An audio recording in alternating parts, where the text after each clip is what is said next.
হইলো টেম্পু স্ট্যান্ড দখল, এখনো চলিচ্ছে। দেখেন তৃণমূলে নিজেরা নিজেরা দখল নিয়ে মারপিট করিচ্ছে, আর বুড়ারা আছে ক্ষমতায় যাওয়ার জন্য নির্বাচন নির্বাচন নির্বাচন করে মুখে ফেনা তুলে ফেলেছে। গণতন্ত্রের জন্য নাকি নির্বাচন লাগবে, ডিসেম্বরের মধ্যেই নাকি নির্বাচন লাগবে। এই ডিসেম্বরের আগে বাংলাদেশের জাতীয় সংসদ নির্বাচনের ব্যবস্থা করবেন। শুনে এই সালাউদ্দিন সাহেব আগে কি কইছিল, আমরা সময় বেঁধে দিতে চাই না। সুতরাং গণতান্ত্রিক প্রক্রিয়ায় ফিরে যাওয়াটার বিষয়টি অগ্রাধিকার। তো সেই হিসাবে আমরা কোনো নির্ধারিত সময়সীমা রেখা আমরা বলতে চাই না। শুনেছেন? তো এখন সময় বেঁধে দিতে চায় কেন সালাউদ্দিন সাহেব? ইন্ডিয়ানরা কয়ে দিছে আপনি তো বিএনপির মহাসচিব এটা বলার অবশ্যই অধিকার আছে। একটা আলোচনা থেকে একজন একভাবে পারসিভ করে, আরেকজন আরেকভাবে পারসিভ করে।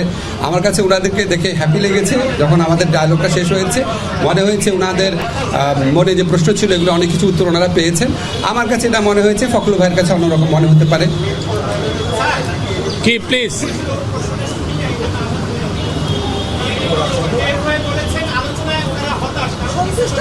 এটা উত্তর দেওয়া হয়েছে, এটা উত্তর দেওয়া হয়েছে, উত্তর দেওয়া হয়েছে।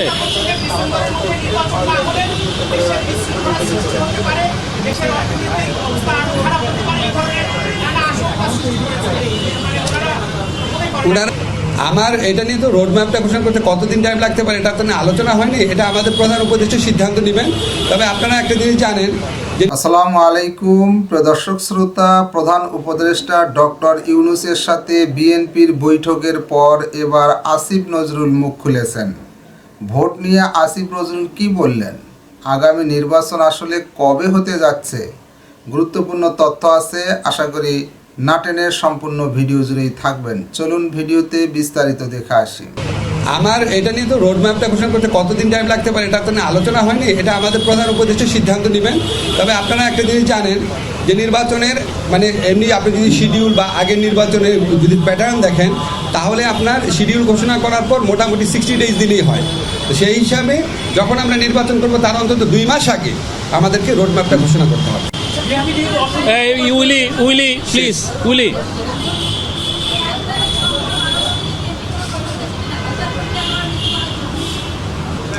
ট্রাইব্যুনালের সংখ্যা ওনারা বাড়াতে বলেছেন। ট্রাইব্যুনাল বাড়ানোর প্রক্রিয়া আমরা কমপক্ষে 1 মাস আগে থেকে শুরু করেছি। আমাদের তো উপযুক্ত বিচারপতি নিয়োগ করতে হবে, আমাদের লজিস্টিক্স ঠিক করতে হবে। আমাদের এটা খুব দ্রুত হয়ে যাবে, 1 থেকে 2 সপ্তাহের মধ্যে হয়ে যাবে। প্লিজ আগে ঘোষণা দেখ তারপর দেখব। আপনি প্লিজ প্লিজ প্লিজ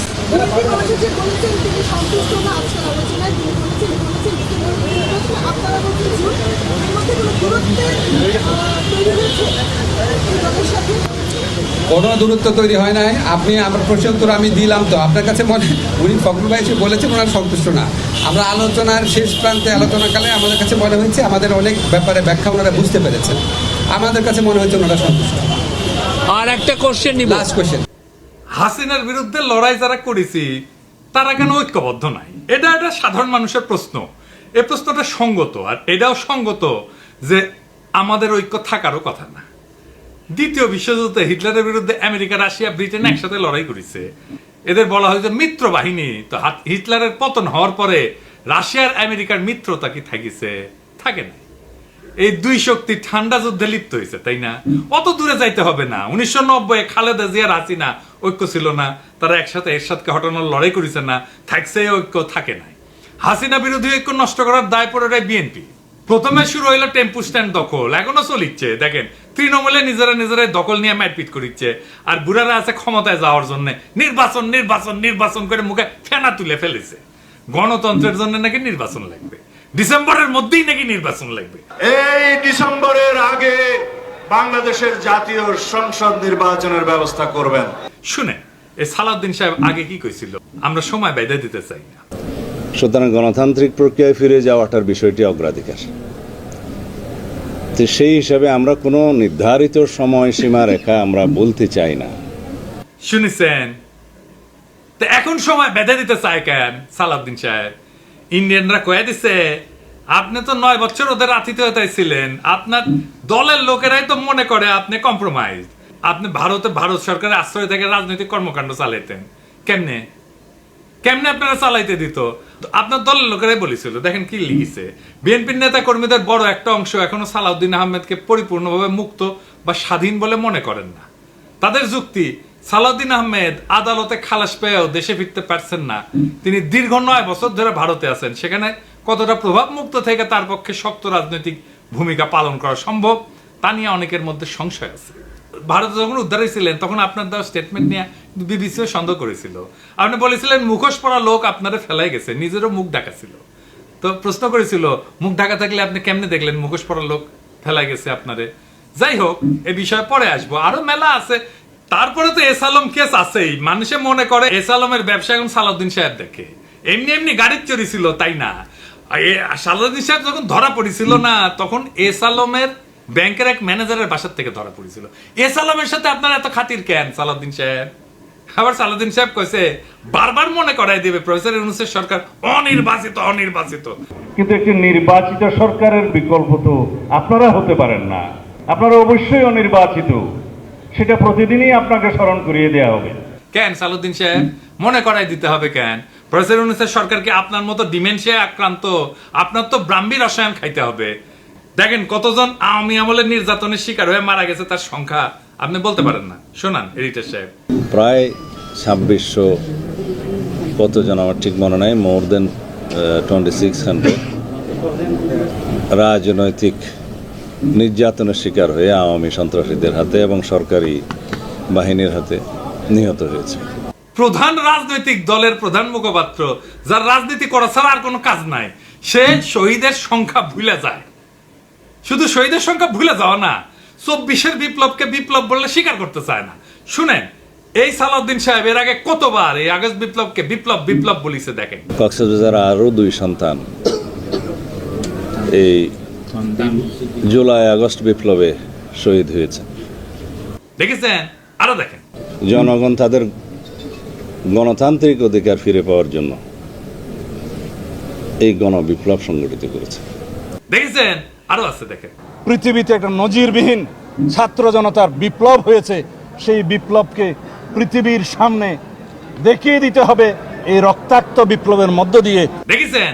বিপ্লব বলতে বলতে কাইট হয়ে পড়ে যায়। এইবার বলেন যে কয় মাসের মধ্যে সে চোখ উল্টায় দিচ্ছে, দেখেন কি করছে।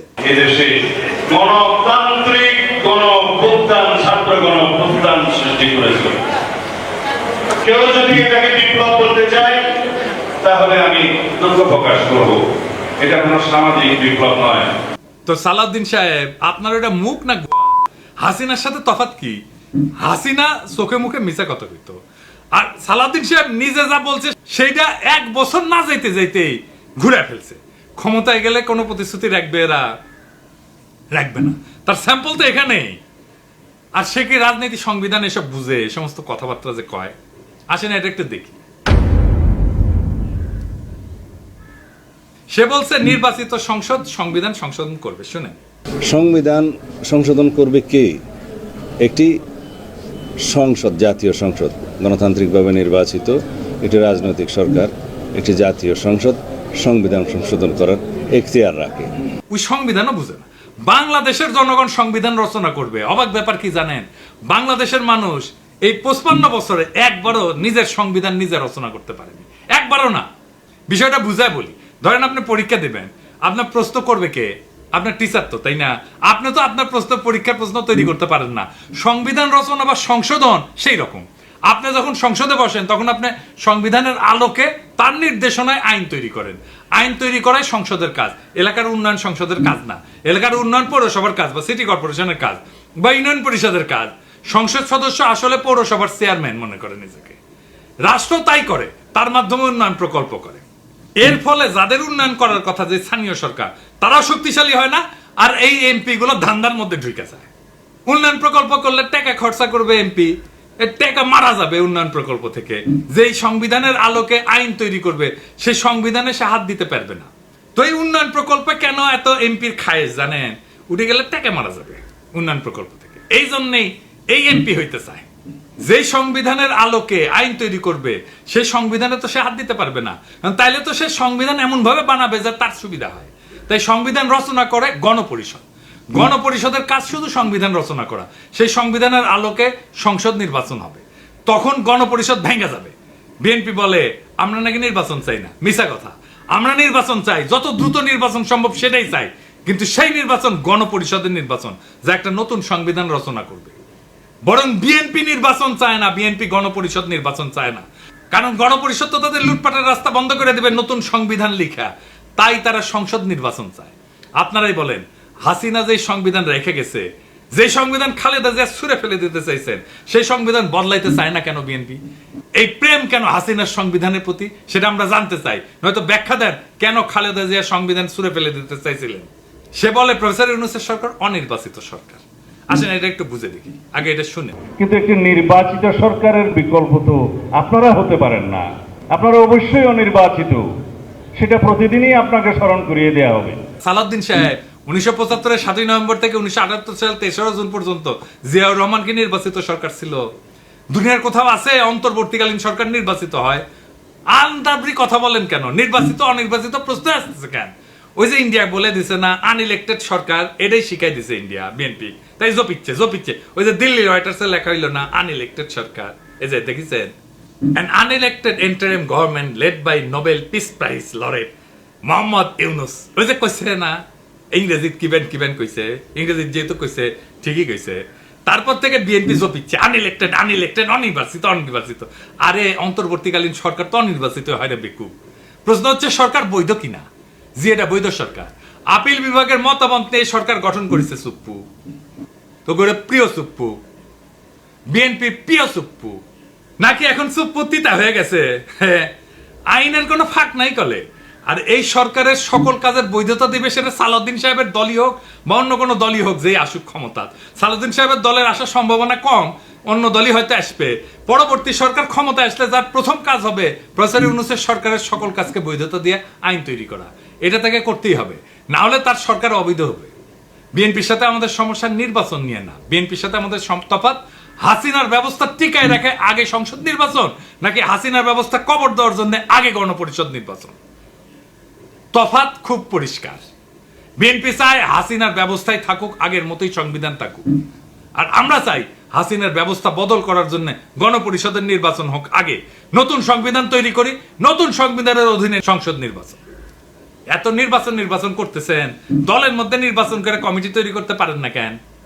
আগে ওইটা করেন। নিজের দলের নির্বাচনের কালচার নাই, আর দেশের মানুষের শিখাইতে আসছে গণতন্ত্র আর নির্বাচন। খারান হাইসানি আমি না ঘোড়ায় আসবো,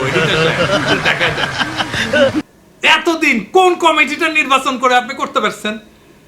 নিজের কোন কমিটি? নিজের কমিটি করতে পারেন না নির্বাচন করে, আর জাতীয় নির্বাচন নিয়ে মাথা খারাপ করে ফেলছেন। আর ভাই আপনার তো দলেরই ঠিক নাই। মির্জা আব্বাস কয় এটা দ্বিতীয় স্বাধীনতা না। স্বাধীনতা দিবস প্রমাণ করবে যে দ্বিতীয় স্বাধীনতা বলে বাংলাদেশে কিছু নাই। সে নিজের দলের চেয়ারপারসনের বক্তব্য শুনে নাই। দেখেন তারেক রহমান কি বলে।